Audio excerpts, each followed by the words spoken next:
আল্লাহ আমারে মনে করাই দিছে, আনিস আমি তোমাকে সৃষ্টি করেছি। 2 নম্বর আল্লাহ আমাকে বলতেছে, আনিস তোমার অন্তরের গভীরে যেই কথা আসা যাওয়া করে কল্পনাগুলো আমি জানি। 3 নম্বর তোমার রক্তের শিরা উপশিরায় আমি আল্লাহ তাআলা তার চাইতে বেশি কাছে আছি। এবার 4 নম্বরে আল্লাহ বলেন, ইজিয়াতালাক্কাল মুতালাক্কিয়ানে আনিল ইয়ামিনি ওয়া আনিশ শিমালি কাঈদ। আল্লাহ বলে, বান্দা 4 নম্বরে মনে রেখো 24 ঘন্টা তোমার ডানে এবং বামে আমার 2 জন ফেরেশতা আছে। আছে? কথা বলে না? আছে তো? ওরা লিখছে। এই 4টা হলো। 5 নম্বর, মা ইয়ালফিজু মিন কাউলিন ইল্লা লাদাইহি রাকিবুন আতীদ। আল্লাহ বলে, বান্দা তারা তো 2 জন আছেই, অতিরিক্ত আরেকজন ফেরেশতা আছে যে তোমার এই 2 জবান মানে 2 ঠোঁটের মাঝখানে যে জিহ্বা, এই জিহ্বা দিয়ে তুমি যা বলো, যখন যা বলো, যা করো, 24 ঘন্টায় তুমি যেই শব্দটাই বলো না কেন, উচ্চারণ করো না কেন, ভালো মন্দ, উপকারী অপকারী, জিকির দাও করো আর গালি দাও, আল্লাহ বলে এই জিহ্বা দিয়ে যা বের হয়, আল্লাহ তাআলা বলেন আমার আরেকজন ফেরেশতা তোমার মুখের প্রতিটা উচ্চারণ লিখে রাখে।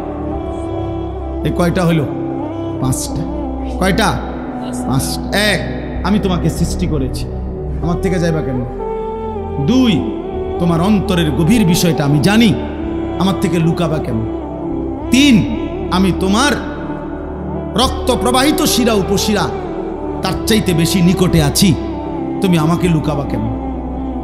4, আমার 2 জন ফেরেশতা 24 ঘন্টা তোমার পাশে আছে, তুমি তাদের ফাঁকি দিবা কেন? 5, আমার একজন ফেরেশতা তোমার জবানের সমস্ত উচ্চারণ লিখে রাখতেছে, তাকে আড়াল করবা কেমন? এবার আল্লাহ বলেন, শেষ কথা হলো এই, আল্লাহ তাআলা বলেন, ওয়াজাআত সাকরাতুল মাউত বিল হক।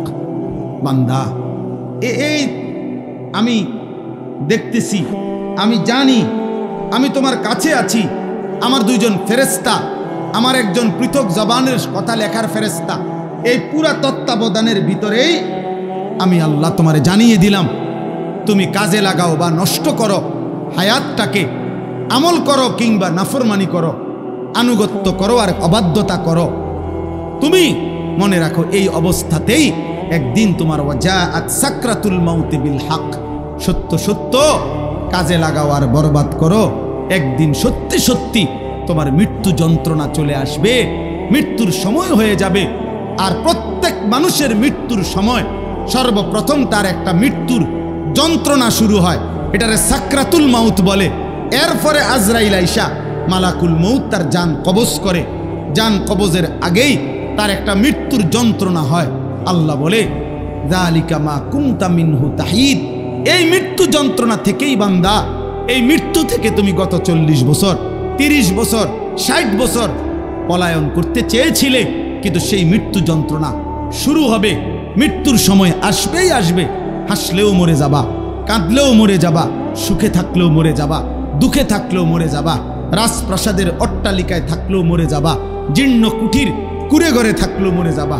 জীবনে কোনোদিন দুঃখ যদি না পাও তবুও মরে যাইবা, জীবনে কোনোদিন সুখও যদি না পাও তবুও মরে যাবা, কোনোদিন যদি না হাসো তাইলেও মৃত্যু হবে, কোনোদিন যদি না কাঁদো তাইলেও মৃত্যু হবে।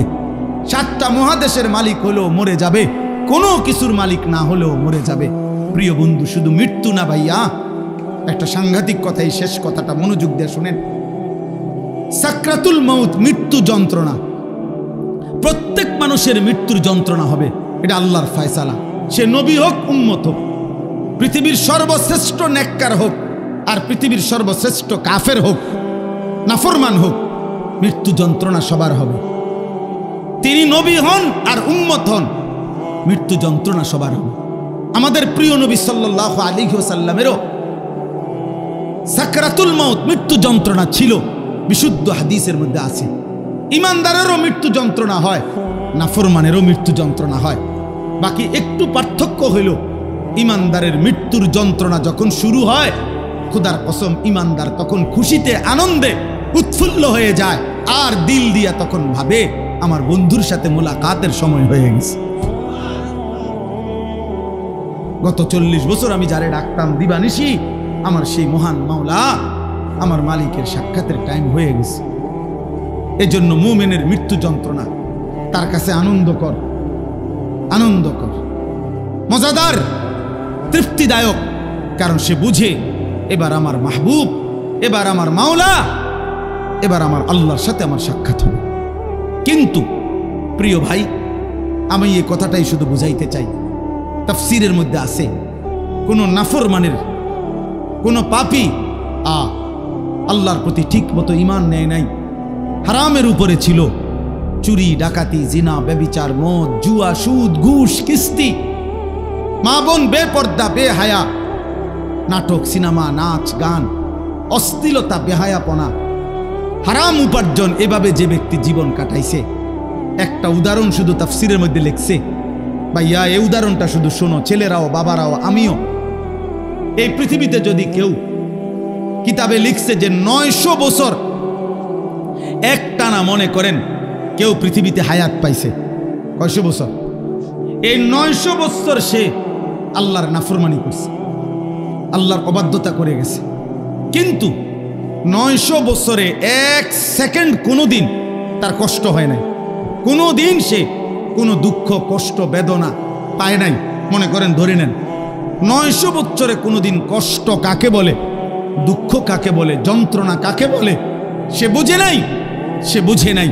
খোদার কসম, তাফসীরের মধ্যে লিখছে, এমন ব্যক্তি 900 বছর টানা নাফরমানি করে কিন্তু কোনোদিন যে এক বিন্দু কষ্ট পায় নাই, ওই ব্যক্তিরও 900 বছর পরে যখন মৃত্যুর যন্ত্রণা শুরু হবে, আল্লাহর কসম,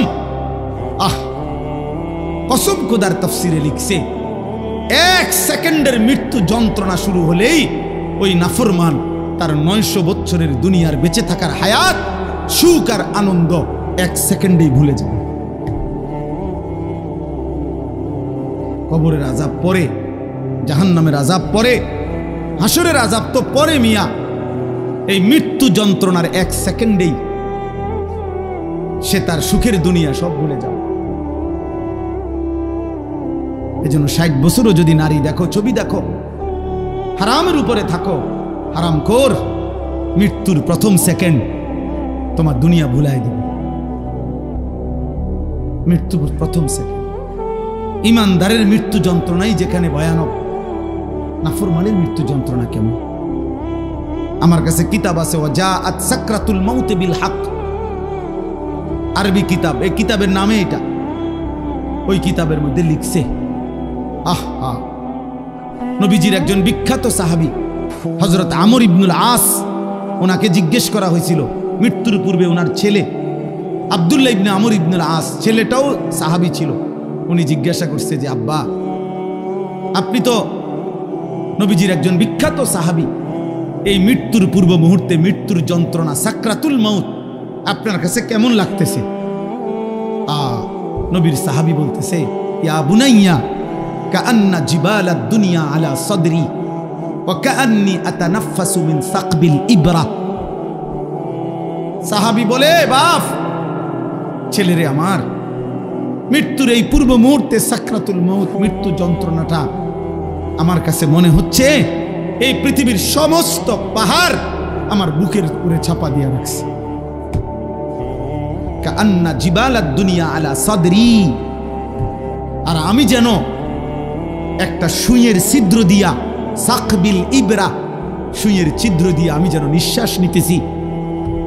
আমার কাছে মৃত্যু যন্ত্রণা এমন মনে হচ্ছে। হযরত নূহ আলাইহিস সালাম 950 বছর দুনিয়াতে ছিলেন, ইমানদার নবী। ওই কিতাবে লিখছে, নূহ নবীকে মৃত্যুর পূর্বে জিজ্ঞেস করা হয়েছিল, যখন ওনার মৃত্যু যন্ত্রণা শুরু হয়েছে, ওনারে বলছিল যে, হে নবী নূহ, আপনি দুনিয়াতে কতক্ষণ ছিলেন, কতদিন ছিলেন দুনিয়া? উনি বলছে, আমার মনে হইতেছে এক ব্যক্তির একটা ছোট্ট ঘর ছিল, যেই ঘরের 2টা দরজা, এক দরজা দিয়ে ঢোকে, আরেক দরজা দিয়ে বাইর হয়। উনি বলেন, আল্লাহর কসম, আমার মনে হয়েছে আমি যেন দুনিয়ার হায়াতে এতটুকু ছিলাম যে এই ব্যক্তির এই ঘরের এই দরজা দিয়ে ঢুকছি আর ওই দিকটা। এই কদ্দুর আমার মনে হইতেছে, অথচ কয় বছর? 60 বছর। উনি বলতেছেন আমার এখন কখন? সাকরাতুল মউতের সময়। প্রিয় ভাই, নবীর যদি হয় এমন, সাহাবার যদি মনে হয় এমন, তো তোমরা যারা নামাজ পড়ছো না দোস্ত, তোমাদের কি মনে হবে? হারামখোর আপনার কি মনে হবে? এই সুদখোর, কিস্তিখোর, হারামখোর, কেমনে মৃত্যুর ওই প্রথম সেকেন্ডের যন্ত্রণা কেমনে সইবেন? আম্মা জান আয়েশা রাদিয়াল্লাহু তাআলা আনহা বলছে, রাসূলুল্লাহ সাল্লাল্লাহু আলাইহি সাল্লাম সাকরাতুল মউতের সময় নবীজি সাল্লাল্লাহু আলাইহি সাল্লাম বারবার পানি দিয়া নিজের হাত মুবারক নিজের চেহারা মুছতেছিলেন আর বলতেছিলেন, আল্লাহুম্মা আইন্নি আলা সাকারাতিল মউত। নিষ্পাপ নবী, মাসুম নবী, এক যাররা যার কোনো গুনাহ নাই, সেই নবী রাহমাতুল লিল আলামিন নবী, তিনি আল্লাহর কাছে বলতেছিলেন মৃত্যুর পূর্বে, আল্লাহ মৃত্যুর এই যন্ত্রণার মুহূর্তে আপনি আমার সাহায্য করেন। নবীজির দোয়া, এটা বিশুদ্ধ হাদিস। নবীজি বলতেছিলেন, বারবার কালেমা পড়তেছিলেন, লা ইলাহা ইল্লাল্লাহ ইন্না লিল মাউতি সাকারাত। আল্লাহ আপনি ছাড়া কোনো ইলাহ নাই, আল্লাহ মৃত্যুর বড় যন্ত্রণা, মাওলা মৃত্যুর বড় যন্ত্রণা। আপনি কে? আমাদের কি হবে ভাইয়া? এই শেষ আমার কথা, শেষ আমার। চাচারা, বাবারা, হ্যাঁ, আপনার আমল আপনি ঠিক করেন। 60 বছর বিড়ি খাইতে খাইতে কবরে যাইবেন, একটা গরু জবাই করে গেরাম খাবাইয়া আপনারে বেহেশত দিয়ে দিব। হ্যাঁ হ্যাঁ, 41 দিনের দিন গেরাম খাবাইয়া 3 গরুর রূপে বর করে আপনি বেহেশতে যাইবেন গা।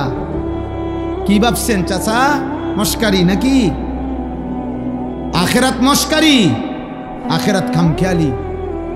আপনার 60 বছরের সুদ, আপনার 60 বছরের কিস্তি, আপনার 60 বছরের বিড়ি, আপনার 60 বছরের গালি, আপনার 60 বছরের টেলিভিশনের নাচ গান, আপনার 60 বছরের নাটক সিনেমা দেখা, আপনার 60 বছরের চা দোকানের আড্ডা, 40 দিন পরে মানুষ 200 মেহমানদারি কইরা খালাস করলো, খালাস। খামখেয়ালি, হ্যাঁ, খামখেয়ালি মনে করছেন। আখেরাত, আখেরাতকে আমরা খামখেয়ালি মনে করছি। অসুবিধা নাই, মানে ওটা মনে করছে অসুবিধা নাই, আমার ফুতাইতে আছে, গরু জবাই করে গেরাম খাবাইব। হ্যাঁ, গরুর ভিডিও বার করে উনি ব্যস্ত যাবো। হ্যাঁ হ্যাঁ, গরুর পিঠে করে ব্যস্ত চলে যাবে। দয়া করে ভাবতে শিখেন, দয়া করে ভাবতে শিখেন, দয়া করে ভাবতে শিখেন। আপনার ঈমান, আপনার আমল, আপনার সেজদা। আমি প্রত্যেক দিন বলি, আজকে ওই শেষ কথা বলে গেলাম। আমি অসংখ্যবার এই কথা বলি যে বাপ ভাই, দুনিয়ার ঘর আমনে একা না হইল, আমনে পুরা শেষ করতে না পারলো অসুবিধা নাই, যে দূর পারেন রাইখা যান, বাকিরা আইসা করবে। হয়তো দাদা বিট বান্ধা গেছে, বাফে আইসা হয়তো ছাদ ডালাই দিছে, এরপরে ফুতে আইসা চারিদিকের ইট গাইথা রুম দরজা জানালা সব ঠিকঠাক করে এখন থাকে। এরম হইতে পারে যে 3 পুরুষ মিল্লা একটা বাড়ি হয়তো ঠিক করছে, মাটির উপরের দুনিয়ার ঘর তো এটা সাজাইতে পারে এমন। কিন্তু আমার শেষ কথা, কবর নামের ওই ঘর, মাটির নিচের যেই ঘর, আপনার ঘর যদি আপনি না সাজাইয়া যান, খোদার কসম আপনার ফুত নাতি সাজাবে না। আল্লাহ তাআলা বলেন এটা এক মানুষের উপরে সবচেয়ে বড় শাস্তি। 2টা থাপ্পড় দেওয়া তেমন কিছু নেই, একটু পরে ডইল্লা স্বাভাবিক হয়ে যায়। 2টা ঘুষি দিলেও তেমন কিছু হয় না, একটু ব্যথা লাগছে আর কি, একটু পরে ডইল্লা ডাইল্লা স্বাভাবিক হয়ে যায়। কিন্তু গুনার রাস্তায় অনবরত চলতে থাকে, কেউ তারে পিছন দিয়ে ডাকেও না, কেউ তাকে ফেরাইতেও চায় না, এমনকি আল্লাহও না তারে আর ফিরাবে।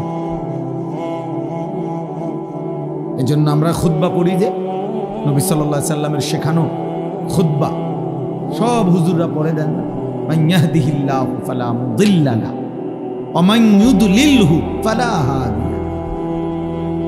এই ওয়াজের শুরুতে এটা পড়ে দেখেন না, অর্থ হলো আল্লাহ যাকে হেদায়েত দেয় তাকে কেউ পথভ্রষ্ট করতে পারবে না, আল্লাহ যাকে গুমরাহ পথ হারা করে দেয় তাকে কেউ হেদায়েত দিতে পারবে। আব্দুল কাদের জিলানী রে বাইকটা যদি বড়ি বানাইয়া দেয়, বাইজিদ বুস্তামিরে যদি বাইকটা তারা যদি ট্যাবলেট বানাইয়া দেয় তাইলে হবে। এই জন্য ভাইয়া এটা খুব গুরুত্ব যে আমার যেন এমন মুসিবত না হয় জীবনে, গুনাহকে এত লম্বা করতে নাই যার কারণে আল্লাহ তাআলা দিল শক্ত করে দিয়েছে। ফাকাসাত কুলুবুহুম, আল্লাহ তাআলা বলেন আমার বান্দা দীর্ঘদিন গুনাহ করছিল নাফরমানি, তো আমি একদিন তার অন্তর পাথরের মতো শক্ত বানিয়ে দেব। ফাকাসাত কুলুবুহুম, শক্ত বানিয়ে দেব। এবার আর কোনোভাবে এই দিলের মধ্যে এক বিন্দু পরিমাণ নিজের পরিণতি হবে কি, নিজের যাবে কোথায়, এটা ভুলে গেছে। এটা বহুত বড় মুসিবত। নুওয়াল্লিহি মা তাওয়াল্লা ওয়া নুসলিহি জাহান্নাম। আল্লাহ তাআলা বলেন আমার রাসূলের বিরুদ্ধে যে চলে এবং আমার মুমিনদের পথের উল্টো যে চলে, রব্বুল আলামিন বলেন একদিন আমি তাকে উল্টো পথেই চালাইতে থাকি। বেশি দিন আমার উল্টা চলতে চলতে রাসূলের একদিন আমি তাকে উল্টো পথেই চালাই, আর এই উল্টো পথেই একদিন তাকে আমি জাহান্নামে ফেলে দেব। আর কোনোদিন ফিরবার কথাও মনে পড়বে।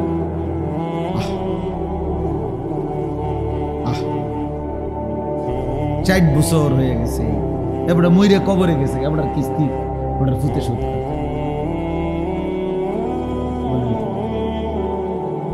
বুঝেন না এমনি কথা। ওনার ব্যাংকের লোন ওনার ফুতে শোধ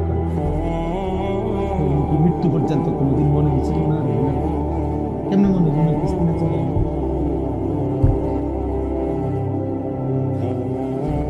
বলে ওনার সুদ, ওনার কিস্তি ওনার ফুতে সুদ। স্বামী মারা গেছে, বউয়ে আমি জানি এরকম খবর, বউয়ে বাজারে দোকানদারদের কাছে একটা স্বামীর সুদের টিয়াও বউ বোরকাকাত দিয়া পর্দানসীন সুদ কর, উনি পর্দা কর, উনি বোরকাকাও দিয়ে সুদের টিয়াও।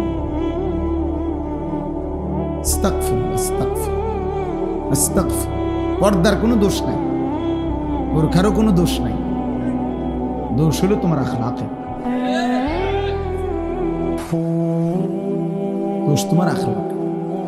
আমি একদিন একবার বলছে যে দাড়ি রেখে মিশা কথা কয়, আমি না দাড়ি রেখে তো মিশা কথা বলা যায়, শুনে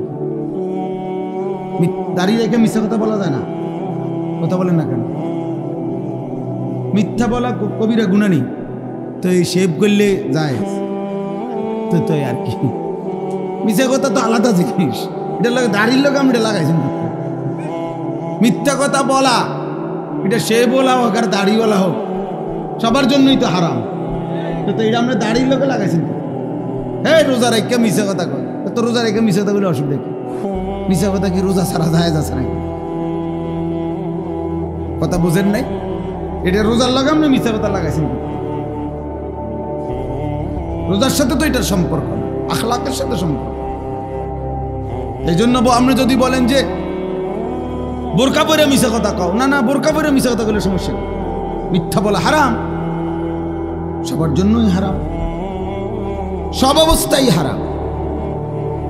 এই জন্য এটা জরুরি বিষয়, এটা বহুত ভয়ানক বিষয়। আমি এটাই দেখাইতে চাইছিলাম। এই দেখেন, ওয়ালা ইয়াকুনু কাল্লাযীনা উতুল কিতাবা মিন ক্বাবলু ফাতালা আলাইহিমুল আমাদু ফাকাসাত কুলুবুহুম ওয়া কাসীরুম মিনহুম ফাসিকুন।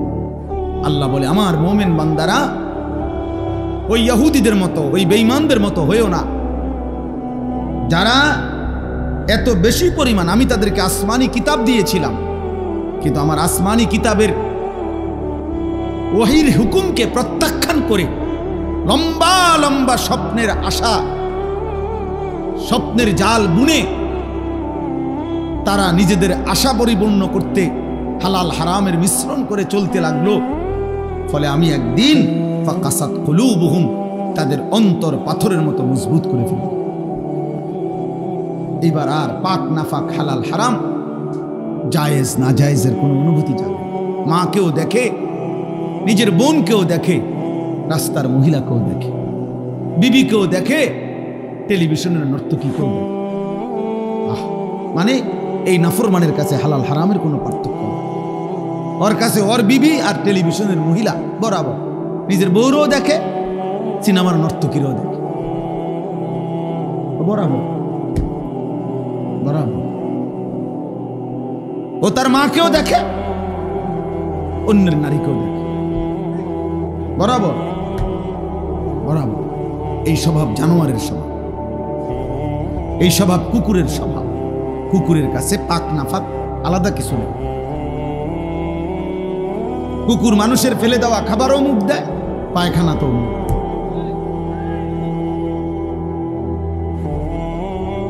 এজন্য পাপীর স্বভাব মূলত কুকুরের স্বভাব। কুকুর উচ্ছিষ্ট ফেলে দেওয়া জিনিসে মুখ দেয়।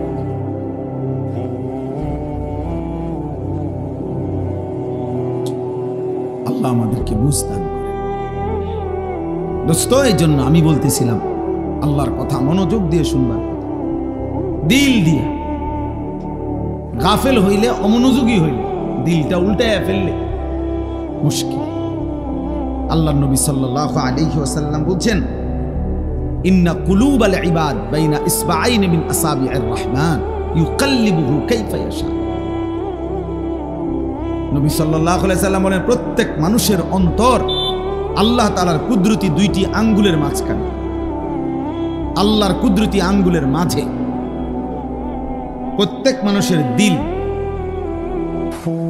আল্লাহর নবী সাল্লাল্লাহু আলাইহি ওয়াসাল্লাম বলেন, ইউকাল্লিবুহু কাইফা ইয়াশা। আল্লাহ মানুষের দিল যেভাবে ইচ্ছা সেভাবে উলটপালট করতে পারে। আনুগত্যের উপরেও রাখতে পারে, নাফরমানির উপরেও কি করতে পারে।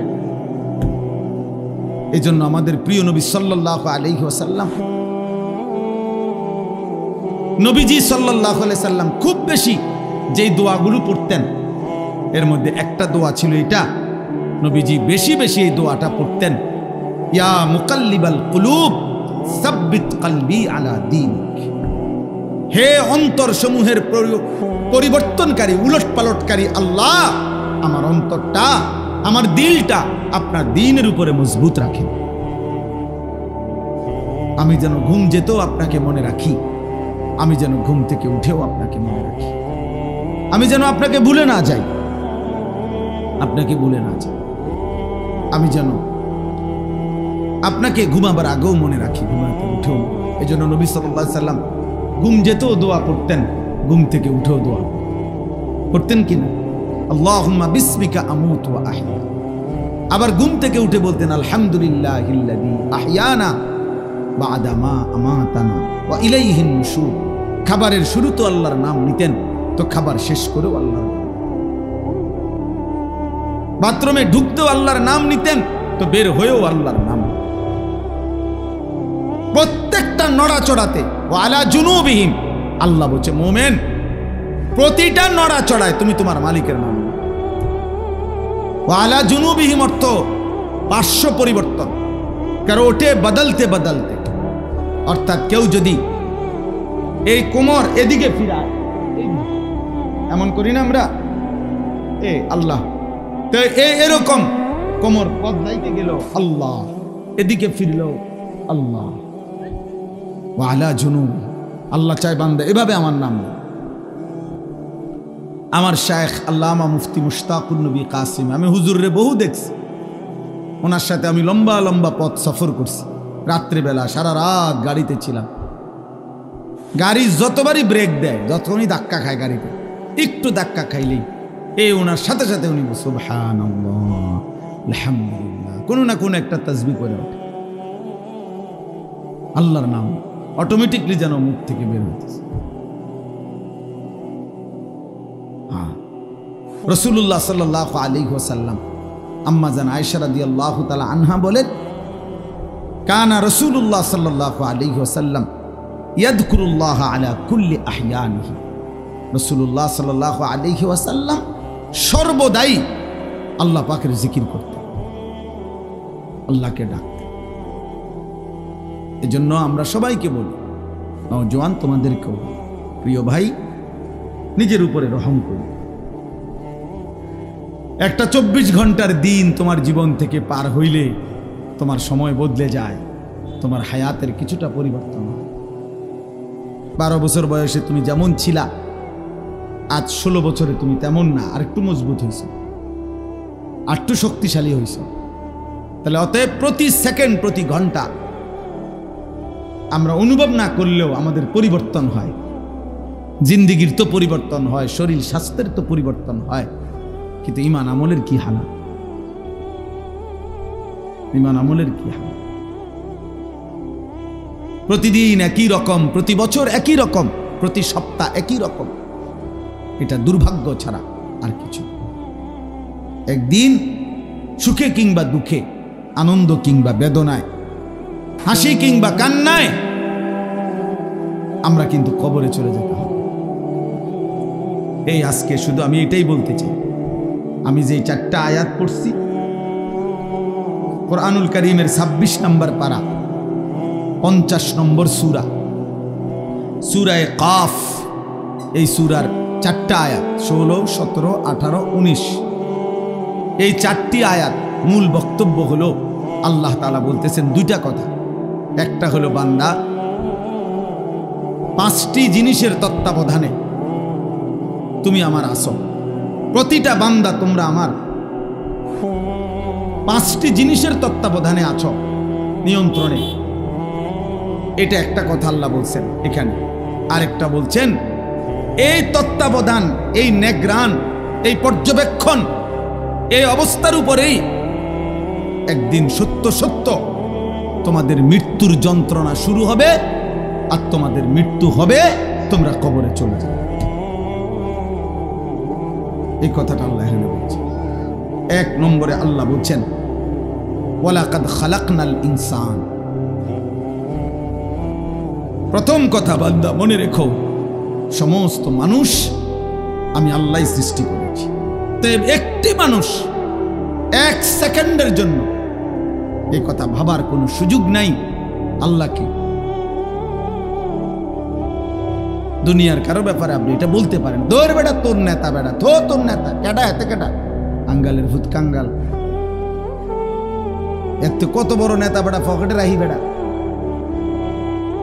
মানুষ অনেক সময় কয় না, অহংকার দেখাইতে গিয়া, যা বেটা বড়াই দেখাস বেটা। এ তো দুনিয়ার কারো ব্যাপারে বলা যায়, আল্লাহর ব্যাপারে বলা যাবে? আল্লাহ তাআলা বলেন, আমাকে অস্বীকার করবা কেমনে বান্দা? আমি তো সৃষ্টি করেছি।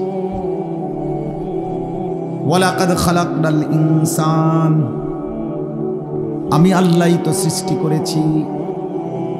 লাকাদ খালাকনাল ইনসানা ফি আহসানি তাকওয়িম, এই কায়নাতের সবচেয়ে সুন্দর আকৃতি দিয়ে আমি আল্লাহই তো মানুষকে সৃষ্টি করেছি। রব্বুল আলামিন বলেন, কোটি কোটি আমার সৃষ্টি বান্দা, চারিদিকে তাকিয়ে দেখো, ফুল কত সুন্দর, ফল কত সুন্দর, পাখি কত সুন্দর, গাছ কত সুন্দর, মাছ কত সুন্দর। কিন্তু আল্লাহ বলে, 4টা কসম করে বলি বান্দা, তুমি তার চাইতে কোটি গুণ বেশি সুন্দর। যদি ফুল এত সুন্দর হয়, যদি মাছ এত সুন্দর হয়, যদি এই পৃথিবীর পাখিগুলো এমন সুন্দর হয়, আল্লাহ বলেন, ওয়াত্তিনি ওয়াজ্জাইতুন ওয়া তুরি সিনিন ওয়া হাদাল বালাদিল আমিন। আমি 4টা কসম করে বলছি বান্দা, তুমি সবচাইতে বেশি সুন্দর। তোমারে বড় যত্ন করে বানিয়েছি, তোমারে আমি বানিয়েছি। ইন্না খালাকনাল ইনসানা মিন নুতফাতিন আমশাজ। আল্লাহ বলেন, তোমার বাবার কাছ থেকে বের হওয়া, তোমার মায়ের জরায়ুতে পৌঁছা, আমি আল্লাহর কুদরতে ওই এক ফোঁটা নাপাক বীর্য থেকেই আমি তোমাকে সৃষ্টি করেছি। এই বহু জায়গায় কথাগুলো বলছেন, একই কথা, একই কথা বলছে। আল্লাহ তাআলা বলছে, ইন্না খালাকনাল ইনসানা মিন সুলালাতিন মিন তিন। আল্লাহ বলে, শুকনো ঠনঠনে, কোনো কাদা নাই, পানি নাই, একদম শুকনো মাটি থেকে আমি আল্লাহ তোমাকে মানুষকে সৃষ্টি করেছি। রব্বুল আলামিন বলেন, ইয়া আইয়ুহাল ইনসানু মা গাররাকা বিরাব্বিকাল কারীম। আল্লাহ বলে, বান্দারে আমার, মানুষরে আমার, এমন দয়ালু মেহেরবান মাওলা আমি আল্লাহ। আমার মতো এমন দয়ালু মেহেরবান মাওলাকে ছেড়ে দিতে কে তোমাকে ধোঁকা দিল? কে তোমাকে বলল যে ওই মালিককে সেজদা দিও না? কে তোমাকে বুঝাইয়া দিল না ফরমান? এমন মালিকের নাফরমানি করো, এই মালিকের নিষেধ শুইনো না। সুদ কে হারাম করছে? ঘুষ কে হারাম করছে? মদ কে হারাম করেছে? জুয়া কে হারাম করেছে? চুরি কে হারাম করেছে? ডাকাতি কে হারাম করেছে? জিনা কে হারাম করেছে? ব্যভিচার কে হারাম করেছে? নামাজ পড়তে আদেশ কে করেছে? বেনামাজি হতে নিষেধ করেছে কে? এই নাফরমান। তাহলে এমন মালিকের নাফরমানি কেমনে করো? 365 দিনে খোদার এক বছরে কোনোদিনও ফজরের নামাজ পড়লা না, মুসলমানের বাচ্চা এত বড় জানোয়ার হয়?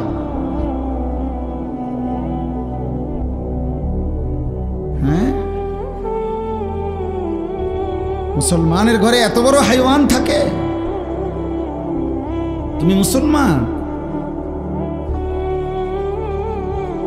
তুমি মুসলমান? 30 বছর মুসলমান সুদ খায়। মুসলমান প্রতিদিন ওজনে কম দেয়। মুসলমান সারা রাত নর্তকী দেখে, উলঙ্গ ছবি দেখে। মুসলমানের যুবক প্রতিদিন জিনার ব্যভিচার তালাশ করে। এই মুসলমান।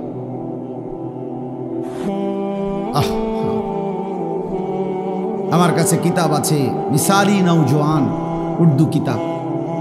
ওখানে আছে পাকিস্তানের একজন বিশ্ববিখ্যাত বুজুর্গ ছিলেন, মুজাহিদ ছিলেন, হযরত মাওলানা মুফতি নিজামউদ্দিন শামজাই রহমতুল্লাহ আলাইহি, যাকে প্রকাশ্যে আল্লাহর দ্বীনের কথা বলার জন্য প্রকাশ্যে দিবালোকে গুলি করে মেরে ফেলছে, শহীদ করে ফেলছিলেন।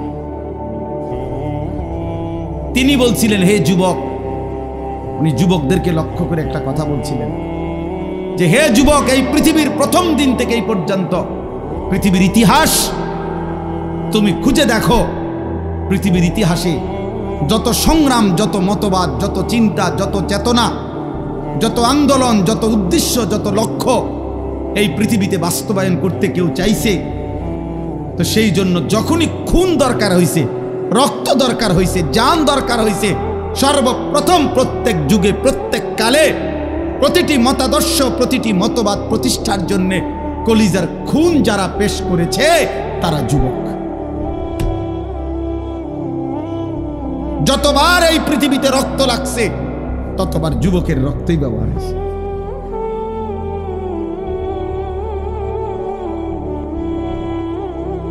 নওজোয়ানের রক্তই খুনি ব্যবহার। এজন্য যুবকের রক্ত বড় দাম, যুবকের ঘন্টার বড় দাম, যুবকের সেকেন্ড বড় দাম। আল্লাহ বলেন, আমি ওকে নিজে শক্তি দিছি। আল্লাহুল্লাযী খালাকাকুম মিন দুরফিন। আল্লাহ বলেন, আমি তোমাকে প্রথম সৃষ্টি করেছি দুর্বল শিশু। সুম্মা জাআলা মিন বাদি দুরফিন কুওয়া। সেই দুর্বল শরীরে আমি আল্লাহই দিয়েছি শক্তি, যৌবন। সুম্মা জাআলা মিন বাদি কুওয়াতিন দুফান ওয়া শাইবা, আবার সেই শক্তি সামর্থ্যবান শরীরে আমি আল্লাহ আবার দিয়েছি দুর্বলতা এবং বৃদ্ধ। এই জন্য নওজোয়ান, কথা তো ছিল তোমরা ইসলামের জন্য লড়বা, কথা তো ছিল তোমরা আল্লাহর দ্বীনের জন্য কথা বলবা। আহা, এমন সুন্দর জীবন তোমরা শত শত যুবক একেবারে ঠান্ডা মাথায় পরিকল্পিতভাবে বুঝে শুনে এমন সুন্দর রাত, হায়াত, দিন, ঘন্টা, নারী দেখতে দেখতে, ছবি দেখতে দেখতে, মোবাইল দেখতে দেখতে, অশ্লীল উলঙ্গ দৃশ্য দেখতে দেখতে, অনাদরে অবহেলায় এমন সুন্দর ঘন্টা, মিনিট, সেকেন্ড শেষ করে দিচ্ছে। ঠিক হল, এই পৃথিবী গড়বে কে? তাই ইসলামের জন্য কিছু করবে কে? তাই আল্লাহর দ্বীনের জন্য কিছু করবে কে? সারা পৃথিবীর মজলুম মুসলমানকে কে বাঁচাবে? মাহাদির পক্ষ হয়ে লড়বে কে? তাই না, দাজ্জালের বিরুদ্ধে লড়বে কে? আল্লাহর দ্বীনের জন্য বুক সোজা করে দাঁড়াবে কে? তাই তোমরা তো আমাদেরই সন্তান। তোমাদের যাদের বয়স 16 বছর, আমার 16 বছরের সন্তান আছে। আমার প্রথম সন্তানের বয়স 16 বছর। অতএব তুমি আমার সন্তান। তুমি ভেবে দেখো, রাসূলুল্লাহ সাল্লাল্লাহু আলাইহি ওয়াসাল্লামের দুইজন বিখ্যাত সাহাবী, কিশোর সাহাবী, একজনের নাম ছিল সামুরা ইবনে জুনদুব রাদিয়াল্লাহু তাআলা আনহু, আরেকজনের নাম ছিল রাফি ইবনে খাদিজ রাদিয়াল্লাহু তাআলা আনহু। দুইজনই কিশোর। কিশোর বলা হয় করিবুল বুলুগ, কিশোর বলা হয় এই 13, 14, 14.5, 15-র আগে, মানে যার বীর্যপাত শুরু হয় তাকে বলে যুবক। এর আগের টাইমটারে, এর আগের 1-1.5 বছর 2 বছরের কয় কিশোর। যার উপরে গোসল ফরজ হয় তার আগের সময়টাকে বলে কিশোর। ওনারা দুইজন ছিলেন কিশোর সাহাবী। বদরের যুদ্ধের দিন দুইজনেই ওনারা যুদ্ধের ময়দানে, তো রাফে দুইজনেই আসছে লাইনে, কিন্তু রাফে ইবনে খাদিজ উনি একটু চালাকি কইরা লাইনে যখন দাঁড়াইছে, তো বৃদ্ধাঙ্গুলির মধ্যে, সরাসরি হাদিসে আছে, বৃদ্ধাঙ্গুলির মধ্যে উনি একটু ভর দিয়া নিজের লম্বা দেখাইছে, ফলে উনার অনুমতি হয়ে গেছে ওই সাইজ দেখা, দেহে লম্বা আছে, ঠিক আছে, সমস্যা নাই, এখন লগে মিলে। কিন্তু এই সামুরা ইবনে জুনদুব উনি আর এটা তো বোঝে নাই, উনি এমনি স্বাভাবিক দাঁড়ায় আসছিল, ফলে ওনারে একটু ছোট মনে হয়েছে, তো ওনারে সরাই দিছে মানে লাইন থেকে। উনি যখন বুঝছে ওনারে আর নিবে না, তখন উনি ওনার আব্বা কে বলছে, বাবা আপনি নবীকে বলেন আমারে তো নিবে না কয়। অথচ জানেন আব্বা, ওরে যে নিছে রাফে ইবনে খাদিজকে, ও আমার লগে কুস্তিতে পারবে না, কুস্তি লাগলে আমি ওরে হারাই লেতে পারবো, আমরা কম নবী, আমার শক্তি বেশি, আমি সাইজে ছোট। আল্লাহ নবী সাল্লাল্লাহু আলাইহি সাল্লাম শুনে অবাক হয়ে গেছে, বলছে আচ্ছা তো লাগো তো দেখি। তো সত্যি সত্যি সামুরা ইবনে জুনদুব রাফে ইবনে খাদিজকে কুস্তিতে হারাইয়া ফেলছে। আল্লাহ নবী সাল্লাল্লাহু আলাইহি সাল্লাম দুইজন কিশোর সাহাবীর জিহাদের আগ্রহ দেখে দুইজনকেই অনুমতি দিয়ে দিয়েছে। দোস্ত আমার, এ তো ইতিহাস, এটা গল্প না। একটা মাহফিলের আয়োজন হয়েছে আর আমরা কিছু কথা বললাম, আর আপনারা শুধু 2-4 বার সুবহানাল্লাহ কইয়া চলে গেলেন। না রে বাপ, এতটুকুর জন্য মাহফিল না, একটু বিবেক জাগানো, অনুভূতি জাগানো, আখিরাতের ফিকির জাগানো, পরকালের ভয় তৈরি করা, নিজেদের দায়িত্ব, কর্তব্য, আত্মপরিচয়, যে পরিচয় জানে না ভাইয়া, তার চাইতে বড় বদনসিব, হতভাগা আর কি। কোনো বাসের মধ্যে যদি কোনো প্যাসেঞ্জার উঠে, কন্ডাক্টর যদি বলে ভাড়া দেন, কই নামবেন, এই প্যাসেঞ্জার যদি বলে আমি জানি না আমি কোথায় নামবো, তোমার যেখানে ভাল লাগে তুমি নামাই দিও। আহা, এই কন্ট্রাক্টর ওই হেল্পার রে যে দরজার কাছে দাঁড়াইয়া মানুষ উড়ায়, ওরে কি বলবে যে এই পাগল করতে উড়াইনি, এই মাতাল দিক কই যাবে, এটাও কই তারা। বলবে কি না বলো ভাই, এই বলো না। তাইলে তোমরা যারা এক ওয়াক্ত নামাজ পড়ো না, তোমরা কই যাই বাবা? আমি জানতে চাইলাম তোমাদের, বলো না বাপ। তোমাদের যাদের চুল কাফেরের মতো, বেঈমানের মতো, এই ডান দিকে যাদের চুল বড়, বাম দিকে যাদের চুল বড়, সামনের দিকে যাদের চুল বড়, এই তো কাফেরের চুল। আর ঠিক কোন লাগতো না, এটাই সত্য, এটা ঠিকের কিতাব, এটাই তো সত্য কথা। হ্যাঁ, এটা কারো ঠিকের জন্য অপেক্ষা নাই, এটাই সত্য।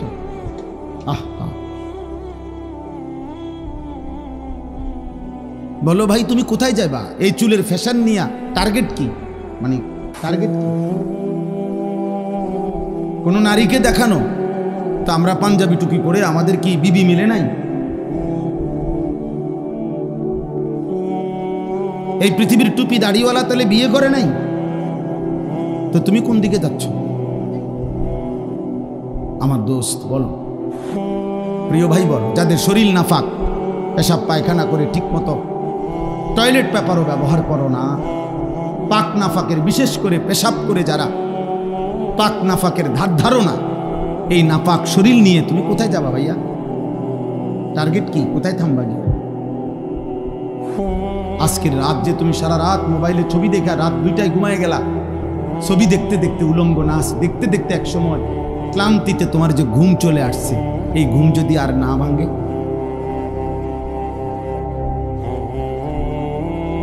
অনেক সিএনজির পিছনে লেখা থাকে, বাসের পিছনে লেখা থাকে, ঘুম ভাঙলে সকাল, না ভাঙলে পরকাল, লেখা থাকে না? ভেবে দেখো ভাইয়া। তো এই নাফাক শরীর কেউ তো জানলো না, তো তোমার গন্তব্য কোথায়? গন্তব্য কোথায়? এই জন্য আল্লাহ তাআলা বলছেন, বান্দা যাচ্ছ কোথায় তুমি? আমার থেকে ছুটবা কেমনে? আমি তো তোমাকে সৃষ্টি করেছি। ওয়ালাকাদ খালাকনাল ইনসান। এই জন্য এই কথা আল্লাহ প্রথম প্রত্যেককে মনে করাই দিছে, বান্দা মনে রেখো তুমি কিন্তু আমার সৃষ্টি। যদি তোমার সামান্য বিবেকও থাকে, তাহলে তুমি আমার নাফরমানি কমপক্ষে করতে পারো না, কারণ আমি তোমারে বানাইছি, তুমি আমার। এই কায়নাত আমি সৃষ্টি করেছি তোমার জন্য। হুয়াল্লাযী খালাকা লাকুম মা ফিল আরদি জামিআ। আল্লাহ বলছে তামাম দুনিয়ার সব কিছু আমি আল্লাহ তোমাদের জন্য সৃষ্টি করেছি। ওয়াসাখখারা লাকুম মা ফিস সামাওয়াতি ওয়াল আরদ। আল্লাহ বলেন আসমান ও জমিনের সব আমি আল্লাহ তোমাদের অধীনস্থ করে দিয়েছি। আমি অধীনস্থ না করলে তোমাদের বিমান বাতাসে উড়তো না, আমি অধীনস্থ না করলে তোমাদের জাহাজ পানিতে ভাসতো না। এটা আমি আল্লাহ তোমাদের অধীন করেছি। ওয়াযাল্লালনাহা লাহুম ফামিনহা রাকুবুহুম ওয়া মিনহা ইয়াকুলুন। সূরা ইয়াসিনের আয়াত। আল্লাহ বলেন চতুষ্পদ প্রাণী, গরু, ওট, মহিষ, গাধা, ঘোড়া, আল্লাহ বলেন এগুলো আমি তোমাদের অধীন করেছি। ফলে কোনোটা তোমরা জবাই করে গোশত খাও, আর কোনোটার পিঠে চড়ে তোমরা চলাফেরা করো। আমি অধীন না করলে পারতাম। একটা ঘোড়া, তুমি তোমার মতো দেড় বিড়া বেড়া ঘোড়ারে তুমি সামাল দিতে পারতাম না, পারতা না।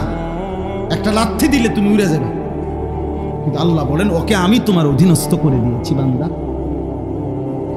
তাহলে এই গোটা কায়নাত আমি তোমার জন্য দিলাম, তোমাকে আমি বানাইলাম। মিন আইয়ি শাইইন খালাকাহু ফাকাদ্দারা সুম্মা সাবিলা ইয়াসসারা। আল্লাহ বলে ধীরে ধীরে আমি সৃষ্টি করেছি। একদিন মায়ের পেট থেকে আমি তোমার বের হওয়ার রাস্তা সহজ করে এই পৃথিবীর আলো দেখবার সুযোগ দিয়েছি। আমি সুযোগ দিয়েছি বান্দা। আলাম নাজআল লাহু আইনাইন। আল্লাহ বলে দুইটা চোখ।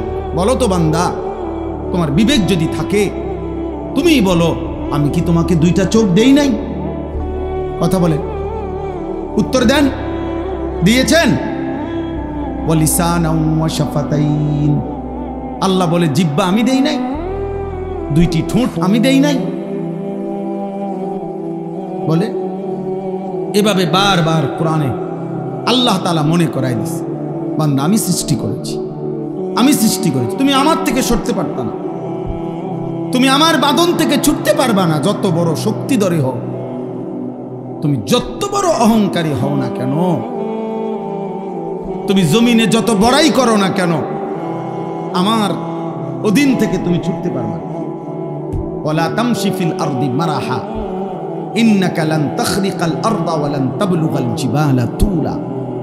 আল্লাহ বলে, আমার বান্দা অহংকার করে জমিনে হেঁটো না, কারণ যত জোরেই পাও মারো না কেন, তুমি তো মাটি ফাটাইতে পারবা না। আবার ঘাড় যত উঁচাই করো না কেন, তুমি তো ওই পাহাড় সমান লম্বা হইতে পারবা না। বড়াই করো কেন? অথচ বৃষ্টির ফোঁটা পানি জমিন ছিদ্র করে ফেলে, কিন্তু তোমার বুট জুতা তো জমিন ফাটাইতে পারে না,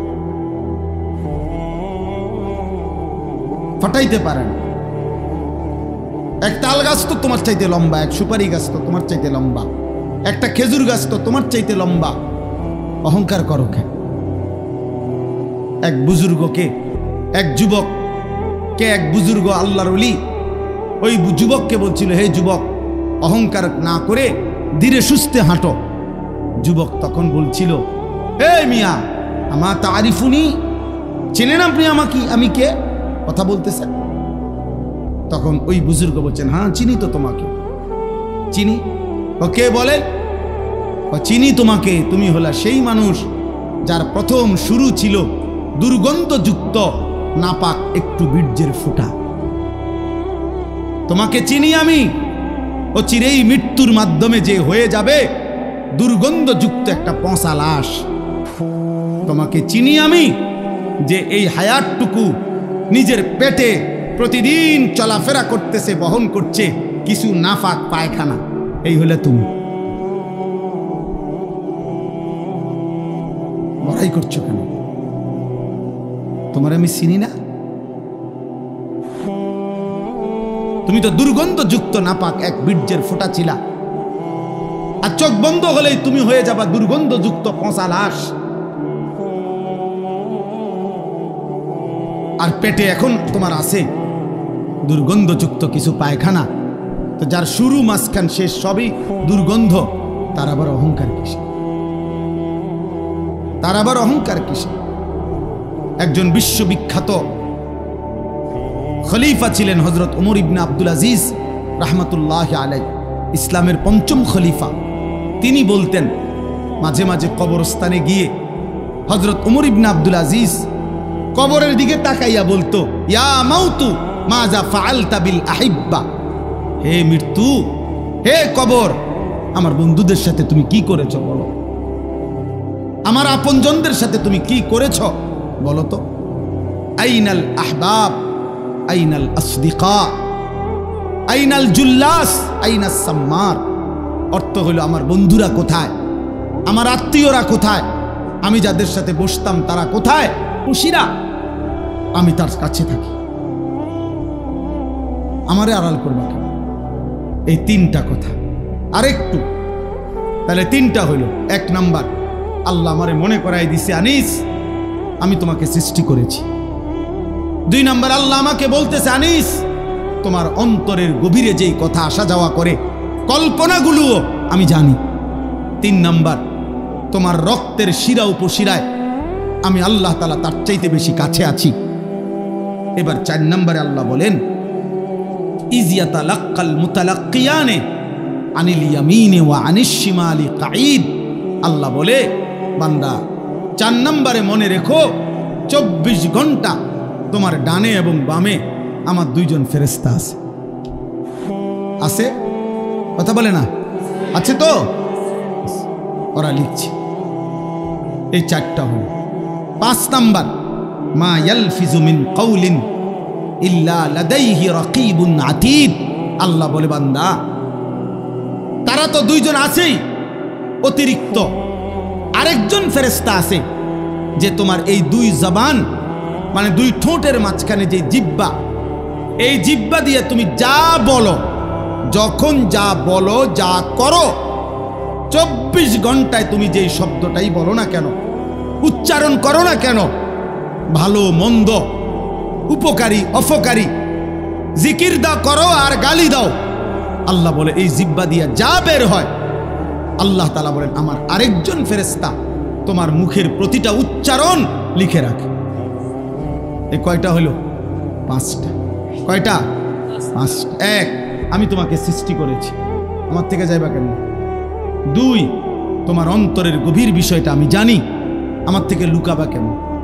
3, আমি তোমার রক্ত প্রবাহিত শিরা উপশিরা তার চাইতে বেশি নিকটে আছি, তুমি আমাকে লুকাবা কেন? 4, আমার 2 জন ফেরেশতা 24 ঘন্টা তোমার পাশে আছে, তুমি তাদের ফাঁকি দিবা কেন? 5, আমার একজন ফেরেশতা তোমার জবানের সমস্ত উচ্চারণ লিখে রাখতেছে, তাকে আড়াল করবা কেন? এবার আল্লাহ বলেন শেষ কথা হলো এই, আল্লাহ তাআলা বলেন ওয়াজাআত সাকরাতুল মাউত বিল হক। বান্দা এই আমি দেখতেছি, আমি জানি, আমি তোমার কাছে আছি, আমার 2 জন ফেরেশতা, আমার একজন পৃথক জবানের কথা লেখার ফেরেশতা, এই পুরা তত্ত্বাবধানের ভিতরেই আমি আল্লাহ তোমারে জানিয়ে দিলাম, তুমি কাজে লাগাও বা নষ্ট করো হায়াতটাকে, আমল করো কিংবা নাফরমানি করো, আনুগত্য করো আর অবাধ্যতা করো, তুমি মনে রাখো এই অবস্থাতেই একদিন তোমার ওয়াজাআত সাকরাতুল মাউত বিল হক, সত্য সত্য কাজে লাগাও আর বরবাদ করো, একদিন সত্যি সত্যি তোমার মৃত্যু যন্ত্রণা চলে আসবে, মৃত্যুর সময় হয়ে যাবে। আর প্রত্যেক মানুষের মৃত্যুর সময় সর্বপ্রথম তার একটা মৃত্যুর যন্ত্রণা শুরু হয়, এটারে সাকরাতুল মাউত বলে। এরপরে আজরাইল আইসা মালাকুল মউত তার জান কবজ করে, জান কবজের আগেই তার একটা মৃত্যুর যন্ত্রণা হয়। আল্লাহ বলে যালিকা মা কুনতা মিনহু তাহিদ, এই মৃত্যু যন্ত্রণা থেকেই বান্দা, এই মৃত্যু থেকে তুমি গত 40 বছর 30 বছর 60 বছর পলায়ন করতে চেয়েছিলে, কিন্তু সেই মৃত্যু যন্ত্রণা শুরু হবে। মৃত্যুর সময় আসবেই আসবে, হাসলেও মরে যাবা, কাঁদলেও মরে যাবা, সুখে থাকলেও মরে যাবা, দুঃখে থাকলেও মরে যাবা, রাজপ্রাসাদের অট্টালিকায় থাকলেও মরে যাবা, জীর্ণ কুঠির কুড়ে ঘরে থাকলেও মরে যাবা। জীবনে কোনোদিন দুঃখ যদি না পাও তবুও মরে যাইবা, জীবনে কোনোদিন সুখও যদি না পাও তবুও মরে যাবা, কোনোদিন যদি না হাসো তাইলেও মৃত্যু হবে, কোনোদিন যদি না কাঁদো তাইলেও মৃত্যু হবে। 7টা মহাদেশের মালিক হলেও মরে যাবে, কোনো কিছুর মালিক না হলেও মরে যাবে। প্রিয় বন্ধু, শুধু মৃত্যু না ভাইয়া, একটা সাংঘাতিক কথা, এই শেষ কথাটা মনোযোগ দিয়ে শুনেন। সাকরাতুল মাউত মৃত্যু যন্ত্রণা, প্রত্যেক মানুষের মৃত্যুর যন্ত্রণা হবে, এটা আল্লাহর ফয়সালা। সে নবী হোক, উম্মত হোক, পৃথিবীর সর্বশ্রেষ্ঠ নেককার হোক আর পৃথিবীর সর্বশ্রেষ্ঠ কাফের হোক, নাফরমান হোক, মৃত্যু যন্ত্রণা সবার হবে। তিনি নবী হন আর উম্মত হন, মৃত্যু যন্ত্রণা সবার হবে। আমাদের প্রিয় নবী সাল্লাল্লাহু আলাইহি ওয়াসাল্লামেরও সাকরাতুল মাউত মৃত্যু যন্ত্রণা ছিল, বিশুদ্ধ হাদিসের মধ্যে আছে। ইমানদারেরও মৃত্যু যন্ত্রণা হয়, নাফরমানেরও মৃত্যু যন্ত্রণা হয়। বাকি একটু পার্থক্য হইল, ইমানদারের মৃত্যুর যন্ত্রণা যখন শুরু হয়, খোদার কসম ইমানদার তখন খুশিতে আনন্দে উৎফুল্ল হয়ে যায়, আর দিল দিয়া তখন ভাবে আমার বন্ধুর সাথে মোলাকাতের সময় হয়ে গেছে।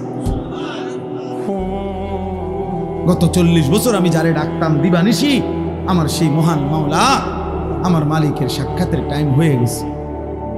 এজন্য মুমিনের মৃত্যু যন্ত্রণা তার কাছে আনন্দকর, আনন্দকর, মজাদার, তৃপ্তিদায়ক, কারণ সে বুঝে এবার আমার মাহবুব, এবার আমার মাওলা, এবার আমার আল্লাহর সাথে আমার সাক্ষাৎ হবে।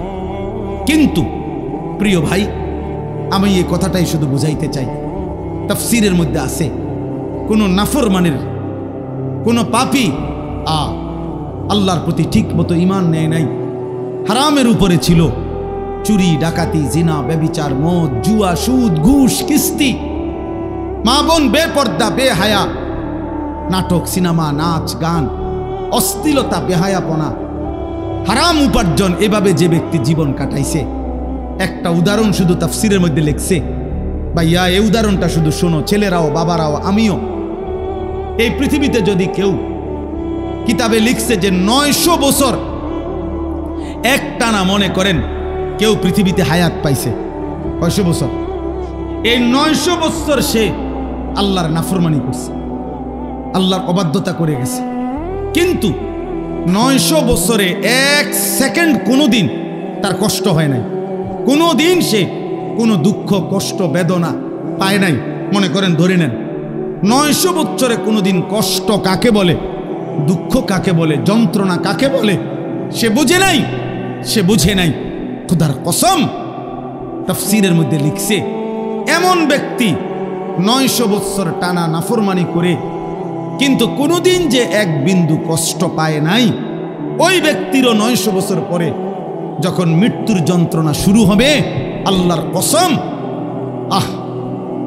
কসম খোদার তাফসীরে লিখছে 1 সেকেন্ডের মৃত্যু যন্ত্রণা শুরু হলেই ওই নাফরমান তার 900 বছরের দুনিয়ার বেঁচে থাকার হায়াত, সুখ আর আনন্দ 1 সেকেন্ডেই ভুলে যাবে। কবরের আযাব পরে, জাহান্নামের আযাব পরে, হাসরের আযাব তো পরে মিয়া। এই মৃত্যু যন্ত্রণার 1 সেকেন্ডেই সে তার সুখের দুনিয়া সব ভুলে যাবে। এজন্য 60 বছরও যদি নারী দেখো, ছবি দেখো, হারামের উপরে থাকো, হারামখোর, মৃত্যুর প্রথম সেকেন্ড তোমার দুনিয়া ভুলাই দিবে। মৃত্যুর প্রথম সেকেন্ড। ইমানদারের মৃত্যু যন্ত্রণাই যেখানে ভয়ানক, নাফরমানের মৃত্যু যন্ত্রণা কেমন? আমার কাছে কিতাব আছে, ওয়াজাআত সাকরাতুল মাউত বিল হক, আরবি কিতাব, এই কিতাবের নামে এটা। ওই কিতাবের মধ্যে লিখছে, নবীজির একজন বিখ্যাত সাহাবী হযরত আমর ইবনুল আস, ওনাকে জিজ্ঞেস করা হয়েছিল মৃত্যুর পূর্বে ওনার ছেলে আব্দুল্লাহ ইবনে আমর ইবনুল আস, ছেলেটাও সাহাবী ছিল। উনি জিজ্ঞাসা করছে যে আব্বা, আপনি তো নবীজির একজন বিখ্যাত সাহাবী, এই মৃত্যুর পূর্ব মুহূর্তে মৃত্যুর যন্ত্রণা সাকরাতুল মাউত আপনার কাছে কেমন লাগতেছে? নবীর সাহাবী বলতেছে, ইয়া বুনাইয়া কাআন্না জিবালাদ দুনিয়া আলা সাদরি ওয়া কাআন্নি আতানাফাসু মিন সাকবিল ইবরা। সাহাবী বলে, বাপ, ছেলেরে আমার, মৃত্যুর এই পূর্ব মুহূর্তে সাকরাতুল মাউত, মৃত্যু যন্ত্রণাটা আমার কাছে মনে হচ্ছে এই পৃথিবীর সমস্ত পাহাড় আমার বুকের উপরে চাপা দিয়া রাখছে। কাআন্না জিবালাদ দুনিয়া আলা সাদরি, আর আমি যেন একটা সুইয়ের ছিদ্র দিয়া, সাকবিল ইবরা, সুইয়ের ছিদ্র দিয়া আমি যেন নিঃশ্বাস নিতেছি। আমার কাছে মৃত্যু যন্ত্রণা এমন মনে হচ্ছে। হযরত নূহ আলাইহিস সালাম 950 বছর দুনিয়াতে ছিলেন, ইমানদার নবী। ওই কিতাবে লিখছে, নূহ নবীকে মৃত্যুর পূর্বে জিজ্ঞেস করা হয়েছিল, যখন ওনার মৃত্যু যন্ত্রণা শুরু হয়েছে, ওনারে বলছিল যে হে নবী নূহ, আপনি দুনিয়াতে কতক্ষণ ছিলেন, কতদিন ছিলেন দুনিয়া? উনি বলছে, আমার মনে হইতেছে এক ব্যক্তির একটা ছোট্ট ঘর ছিল, যেই ঘরের 2টা দরজা, এক দরজা দিয়া ঢোকে, আরেক দরজা দিয়া বাইর হয়। উনি বলেন, আল্লাহর কসম, আমার মনে হয়েছে আমি যেন দুনিয়ার হায়াতে এতটুকু ছিলাম যে এই ব্যক্তির এই ঘরের এই দরজা দিয়ে ঢুকছি আর ওই দিকটা বাইরে, এই কদ্দুর আমার মনে হইতেছে। অথচ কয় বছর? 950 বছর। উনি বলতেছেন আমার এখন কখন? সাকরাতুল মাউতের সময়। প্রিয় ভাই, নবীর যদি হয় এমন, সাহাবার যদি মনে হয় এমন, তো তোমরা যারা নামাজ পড়ছো না দোস্ত, তোমাদের কি মনে হবে? হারামখোর, আপনার কি মনে হবে? এই সুদখোর, কিস্তিখোর, হারামখোর, কেমনে মৃত্যুর ওই প্রথম সেকেন্ডের যন্ত্রণা কেমনে সইবেন? আম্মা জান আয়েশা রাদিয়াল্লাহু তাআলা আনহা বলছে, রাসূলুল্লাহ সাল্লাল্লাহু আলাইহি সাল্লাম সাকরাতুল মাউতের সময় নবীজি সাল্লাল্লাহু আলাইহি সাল্লাম বারবার পানি দিয়া নিজের হাত মুবারক, নিজের চেহারা মুছতেছিলেন আর বলতেছিলেন, আল্লাহুম্মা আইন্নি আলা সাকারাতিল মাউত। নিষ্পাপ নবী, মাসুম নবী, এক যাররা যার কোনো গুনাহ নাই, সেই নবী রাহমাতুল লিল আলামিন নবী, তিনি আল্লাহর কাছে বলতেছিলেন মৃত্যুর পূর্বে, আল্লাহ, মৃত্যুর এই যন্ত্রণার মুহূর্তে আপনি আমার সাহায্য করেন। নবীজির দোয়া, এটা বিশুদ্ধ হাদিস। নবীজি বলতেছিলেন, বারবার কালেমা পড়তেছিলেন, লা ইলাহা ইল্লাল্লাহ ইন্না লিল মাউতি সাকারাত। আল্লাহ আপনি ছাড়া কোনো ইলাহ নাই। আল্লাহ মৃত্যুর বড় যন্ত্রণা, মাওলা মৃত্যুর বড় যন্ত্রণা। আপনি কি, আমাদের কি হবে ভাইয়া? এই শেষ আমার কথা, শেষ আমার চাচারা বাবারা। হ্যাঁ, আপনার আমল আপনি ঠিক করেন। 60 বছর বিড়ি খাইতে খাইতে কবরে যাইবেন, একটা গরু জবাই করিয়া গেরাম খাওয়াইয়া আমনেরে বেহেস্ত দিয়ে দিব। হ্যাঁ হ্যাঁ, 41 দিনের দিন গেরাম খাওয়াইয়া 3 গরুর রূপে বর করে আমনে বেহেস্তে যাইবেন গা। কি ভাবছেন চাচা, মস্কারি নাকি? আখেরাত মস্কারি, আখেরাত খামখেয়ালি। আমনের 60 বছরের সুদ, আমনের 60 বছরের কিস্তি, আমনের 60 বছরের বিড়ি, আমনের 60 বছরের গালি, আমনের 60 বছরের টেলিভিশনের নাচ গান, আপনার 60 বছরের নাটক সিনেমা দেখা, আপনার 60 বছরের চা দোকানের আড্ডা, 40 দিন পরে মানুষ 200 মেহমানদারি কইরা খালাস করলো, খালাস। খামখেয়ালি, হ্যাঁ খামখেয়ালি মনে করছেন। আখেরাত, আখেরাতকে আমরা খামখেয়ালি মনে করছি। অসুবিধা নাই মানে ওটা মনে করছে অসুবিধা নাই, আমার ফুতাইতে আছে, গরু জবাই করে গেরাম খাবাইব। হ্যাঁ, গরুর ভিডিও বার করে উনি ব্যস্ত যাবো না। হ্যাঁ হ্যাঁ, গরুর পিঠে করে বেহেস্তে চলে যাবেন। দয়া করে ভাবতে শিখেন, দয়া করে ভাবতে শিখেন, দয়া করে ভাবতে শিখেন। আপনার ঈমান, আপনার আমল, আপনার সেজদা। আমি প্রত্যেক দিন বলি, আজকে ওই শেষ কথা বলে গেলাম। আমি অসংখ্যবার এই কথা বলি যে বাপ ভাই, দুনিয়ার ঘর আমনে একা না হইল, আমনে পুরা শেষ করতে না পারলো অসুবিধা নাই, যে দূর পারেন রাইখা যান, বাকিরা আইসা করবে। হয়তো দাদা বিট বাঁধা গেছে, বাফে আইসা হয়তো ছাদ ডালাই দিছে, এরপরে ফুতে আইসা চারিদিকের ইট গাইথা রুম দরজা জানালা সব ঠিকঠাক করে এখন থাকে। এরম হইতে পারে যে 3 পুরুষ মিল্লা একটা বাড়ি হয়তো ঠিক করছে, মাটির উপরের দুনিয়ার ঘর তো এটা সাজাইতে পারে এমন। কিন্তু আমার শেষ কথা, কবর নামের ওই ঘর, মাটির নিচের যেই ঘর, আপনার ঘর যদি আপনি না সাজাইয়া যান, খোদার কসম আমনের ফুত নাতি সাজাবে না। গরুর গোস্ত আর ফার্মের মুরগা দিয়া, পাঙ্গাস মাছ দিয়া আমনের কবর রাজা মাফ হইতো না কাকা? জি না, কিছু সোয়াব হইতারে, কিন্তু ফিডা আশা করা যায় না। মাটিতে তো পড়বে, উনি তো মাটিতে থাকে।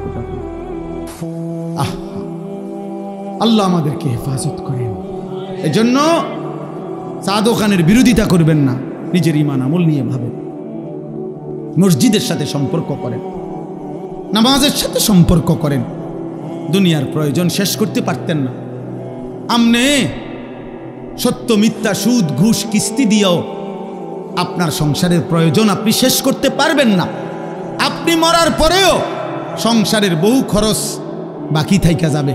আমনে মরার 6 মাসের মাথা দেখবেন আমনের ঘরে সোফার কোনা ভাঙ্গা গেছে, জানালার গ্রিল নষ্ট হইয়া গেছে, দরজার সিটকারি খুলিয়া গেছে, বাথরুমের প্লাস্টিকের দরজা ইডি ভাঙ্গা ঠুঠুর হয়ে গেছে, জুরজুর হইয়া গেছে। এগুলা নাই, অনেক কিছুই আবার করতে হবে সন্তানরা। কাজে দুনিয়া, আপনি আপনার বিবি বাচ্চার দুনিয়া শেষ করতে পারতেন না, ওরা আবার করতে হবে। তো কাজে কেন মিথ্যা বললেন? কেন সুদ খাইলেন? কেন কিস্তি নিলেন? কেন হারাম খাইলেন? কেন ওজনে কম দিলেন? বিনিময়ে পরিবারের অভাব তো দূর করতে পারলেন না, ফাঁকি দিয়া নিজের আখিরাতটা নষ্ট করলেন। অতএব দয়া করে প্রত্যেকেই নিজ হায়াতে, যার হায়াত আছে যতক্ষণ, সুযোগ আছে ততক্ষণ, এখন তওবা করেন, এখন চোখের পানি ফেলেন, এখন কাঁদেন, ইনশাআল্লাহ বরকত হবে। আল্লাহ তাআলা আমাদেরকে তৌফিক দান করেন, আল্লাহ তাআলা আমাদেরকে কবুল করেন। আজকের এই মাহফিল আল্লাহ তাআলা বরকত দান করেন। যাদের ভালোবাসায়, যাদের আয়োজনে এই মাহফিল, মসজিদওয়ালা সকলকে আল্লাহ তাআলা মাফ করে দেন।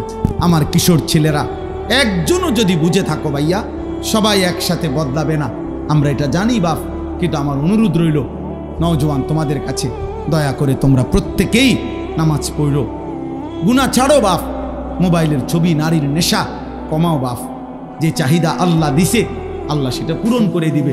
পেটের খিদা যিনি দিছেন তিনি খাবারেরও ব্যবস্থা করছেন, পানির তৃষ্ণা যিনি দিছেন তিনি পানিরও ব্যবস্থা রাখছেন। অতএব লজ্জাস্থানের চাহিদা যিনি দিয়েছেন, হালাল স্ত্রী তিনি ব্যবস্থাও করে দিবেন। তুমি সবর করো, কুত্তার মতো জানোয়ারের মতো পরের নারীর দিকে হা করে তাকায় থাইকো না বাপ। এই জীবন একদিন তোমারে জাহান্নামেই নিয়ে যাবে, একদিন ধিক্কৃত করবে। কোনো নেশাখোর, গাঁজাখোর, কোনো জিনাখোর, কোনো ব্যভিচারী, কোনো লম্পট চরিত্রহীনকে পৃথিবী কোনোদিন 100 কোটি বছর পরেও পৃথিবী তাকে কোনোদিন সম্মানের সাথে স্মরণ করবে না, তাকে লানতেই দিবে, অভিশাপই দিবে। আরো 1000 কোটি বছর পরেও ফেরাউন নিকৃষ্টই থাকবে, আরো 100 কোটি বছর পরেও জুনায়েদ বাগদাদি সম্মানিতই থাকবে। অতএব পৃথিবী তোমারে থুতুই মারবে, বেনামাজিকে, চরিত্রহীনকে। আল্লাহ আমাদেরকে হেফাজত করেন, আল্লাহ সকলকে কবুল আর মনসুর করেন। আলহামদুলিল্লাহ। আল্লাহর কথা বসে শোনা এটা আদব, এটা জরুরি, গুরুত্বপূর্ণ। বসে শুনতে হয়, এতে বরকত হয়, এতে বরকত। নবী সাল্লাল্লাহু আলাইহি ওয়াসাল্লাম যেখানেই কথা বলতেন, সাহাবায়ে কেরাম নবী সাল্লাল্লাহু আলাইহি ওয়াসাল্লামের কথা বসে শুনতেন। হযরত জিবরাইলের মতো ফেরেশতা যখন নবীজির কাছে মানুষের আকৃতিতে আসতেন, তখন নবীজির সামনে মুখোমুখি হয়ে বসতেন। এতটা মুখোমুখি যে নবী সাল্লাল্লাহু আলাইহি সাল্লামের হাঁটুর সাথে হাঁটু, বুকের সাথে বুক মুখোমুখি, চোখের সাথে চোখ মুখোমুখি। ফাসনাদা রুকবাতাইহি ইলা রুকবাতাইহি। রাসূলুল্লাহ সাল্লাল্লাহু আলাইহি ওয়াসাল্লাম একদিন সাহাবাদেরকে সাথে নিয়ে একজন সাহাবীর জানাজা পড়তে গেছে। তো জানাজার সেখানে গিয়ে দেখছেন যে তখনও কবর খোঁড়া শেষ হয় নাই, আর একটু সময় লাগবে, আরো 10-20 মিনিট। তো হাদিসে স্পষ্ট আছে, হযরত বারা ইবনে আযিব রাদিয়াল্লাহু তাআলা আনহু বর্ণনা করেন, নবীজি ওইখানেই বসে গেলেন এবং আমরাও তার চতুর্দিকে বসলাম। জালাসা ওয়া জালাসনা হাওলাহু, তিনিও বসলেন, আমরাও চারদিকে বসলাম। এরপরে নবীজি ওই কবর খোঁড়া পূর্ণ শেষ হওয়া পর্যন্ত আমাদের সামনে মৃত্যু এবং কবরের উপরে লম্বা বয়ান করলেন। তাইলে একটা কবরস্থান যেখানে কবর দাফন হবে, সেটা স্বাভাবিকভাবে ওয়াজের কোনো স্টেজ না, প্যান্ডেলও না, এবং ওইখানে হয়তো এতটা মুনাসিব জায়গাও না, কিন্তু এরপরেও নবীজি বসছেন, তো সাহাবীরা বসছেন, যেরকমই হোক জায়গাটা। এরপরে নবীজির কথা সাহাবারা শুনছে, অথচ এখানে তো এটা বসার জন্য ইন্তজাম করা হয়েছে, এখানে বসবে না কেন? এই জন্য ভাইয়া এটা জরুরি, সবসময় মনে রাখবে। এটা একটা সার্কাস না যে ম্যাজিক।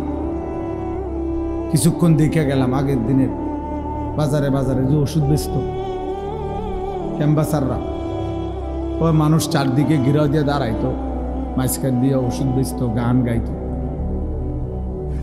আমার ছোট্টবেলায় মনে আছে, একবারে 2-3-তে পড়ি যে সময়, প্রাইমারি, আমার বোনের বাড়িতে গেলে, আমার বোন জামাই বাজারের বড় ব্যবসায়ী ছিল, তো মাঝে মধ্যে এগুলা যে ক্যাম্বাসাররা ওষুধ বেচে এগুলা শুনতে যাইতাম, ছোট আছিলাম। তো বলতো যে এখনই গান শুরু হবে, আপনারা মনোযোগ দিয়ে গান শুনেন। এই এক লাইন হয়তো গান কইছে, এরপরে হইতে আবার ওই হইতে ওষুধের কাহিনী, গান আর শেষ হয় না।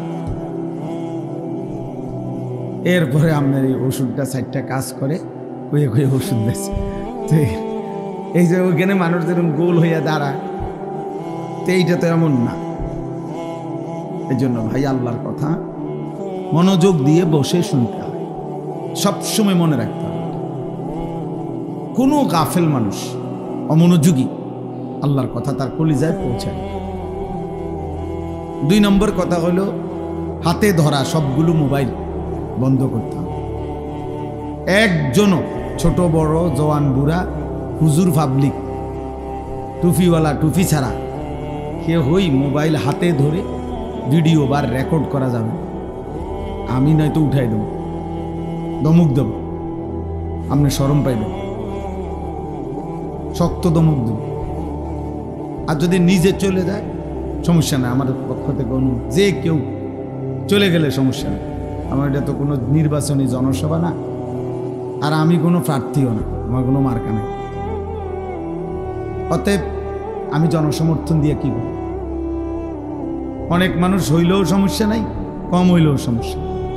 আল্লাহর কথা একজনের জন্য যে পরিমাণ গুরুত্ব, লক্ষ জনের জন্য সে পরিমাণই বরাবর সমান গুরুত্ব। নবী সাল্লাল্লাহু আলাইহি ওয়াসাল্লাম একজনকেও কালেমার দাওয়াত দিয়েছেন, 1000 জনকেও দাওয়াত দিয়েছেন। এজন্য ভাই, একটা ছেলে কিছুক্ষণ সময় আমরা একদম ঘড়ি ধরা, টাইম হিসাব করা। অতএব অল্প একটু সময় মনোযোগ দিয়ে আমাদের চেহারার দিকে তাকিয়ে আল্লাহর কথা শুনলে বরকত। গাফলত যেই বা বোতল উল্টায় রাখে, যেই গ্লাস উল্টায় রাখে, সেটাতে 1 সাগর পানি ঢাললেও সেই গ্লাস কোনোদিন পুরবে না। তাহলে পানির সমস্যা না, মূলত এটা উল্টানো ছিল, এই জন্য সমস্যা। বালতি উল্টায় রাখছে, কলস উল্টায় রাখছে। এই জন্য যে মানুষের দিল গাফেল, তার দিলে তার সামনে 1000 কথাও কোনো কাজ হয়। নবী সাল্লাল্লাহু আলাইহি ওয়াসাল্লাম বলছেন, কিছু মানুষের দিল কাল কুজে নির্বাদান, উল্টানো কলসির মতো, উল্টানো কলসি। এবং নবী বলছে যে উল্টা পিঠটা, একে তো কলসিটা উল্টানো, আবার এই উল্টা পিঠে কলসের যে পিঠটা, এটা আলকাতরা দিয়ে মাইখা রাখছে। মানে এটা এমন ফিসলা যে এটার মধ্যে 1 ফোঁটা পানি 1 সেকেন্ড থাকবে, এমন একেবারে আলকাতরা দিয়ে মাইখা খেলাইছে। এটা মানে পানি লাগলেই ছাত করে পড়ে আছে, 1 সেকেন্ড পানি থাকে। কিছু নাফরমানের দিল, নবী বলছে, এরকম গুনাহ করতে করতে, আল্লাহর নাফরমানি করতে করতে দিলটা এতটা উল্টে আছে যে এই উল্টা দিলের মধ্যে যেন আলকাতরা মাইখা রাখছে। ফলে এখন আর নবীজি বলছে, লা ইয়ারিফু মারুফান ওয়ালা ইউনকিরু মুনকারা। এই নাফরমানের দিলে কোনো নেক কাজও সে বোঝে না, কোনো গুনাহকেও সে গুনাহ মনে করে। গুনাহকেও গুনাহ, আস্তে আস্তে বিড়ি খায়, কথা কয়, গপ করে, বিড়িও খাইতেছে। এইটা যে গুনাহ, এটা ওনার অনুভূতি আছে মনে হয়, বুঝলেন না? পানও খায়, বিড়িও খায়, এক কথা ওনারা বরাবর, চাও খায়, বিড়িও খায়, সিগারেট, দুটোটা ওনার কাছে সেম। কোনোদিন আর বিবেক জাগে না, অনুভূতিও না। সবার সামনে খোলামেলা, সবার সামনে প্রকাশ্যে দিনের আলো বসে বসে টেলিভিশনের মধ্যে নর্তকীর নাচ চলতেছে, উনি দেখতেছে। অথচ সেটা যে পাপ, এটা যে একটা গুনাহ, হ্যাঁ, এই অনুভূতিটা অনেক, এটা বহুত বড় দুর্ভাগ্য। 30 বছর ধরে প্রত্যেক দিন সুদ খায়, মিশা কথা কয়, হাসতে হাসতে, কথায় কথায় গালি দেয়, হাসতে হাসতে গালি দেয়, আবার অন্যরা মজা পায় গালি দিলে, দিছিনি তোরে অন। তার মানে গুনাহকে আর গুনাহ মনে করে। লা ইয়ারিফু মারুফান ওয়ালা ইউনকিরু মুনকার। আল্লাহ নবী সাল্লাল্লাহু আলাইহি সাল্লাম বলে, যার দিল উল্টে যায়, আল্লাহর নাফরমানি করতে করতে আলকাতরার মতো হয়ে যায়, ওই নাফরমানের দিলে আর কোনো নেক কাজ নেক মনে হয় না, গুনাহের কাজকে গুনাহ মনে হয়, গুনাহ মনে হয়। বাটপারির জন্য আরো পরিকল্পনা, সুদের ব্যবসার জন্য আরো অফিস খুলছে। তার মানে আমার সুদের উপরে আমি আরো লোক রাখছি, আরো সুদের পরামর্শদাতা আছে। আপনারা বলেন আরো কি লেটেস্ট পদ্ধতিতে সিটারি করা যায়। সিটারের উপরে আরো পরামর্শ চলতেছে, হারামের উপর। আস্তাগফিরুল্লাহ। কোন মানুষের উপরে সবচেয়ে বড় মুসিবত এটা। কোন মানুষের সবচেয়ে বড় বিপদ কি? যে তার গন্তব্য ভুলে যায়।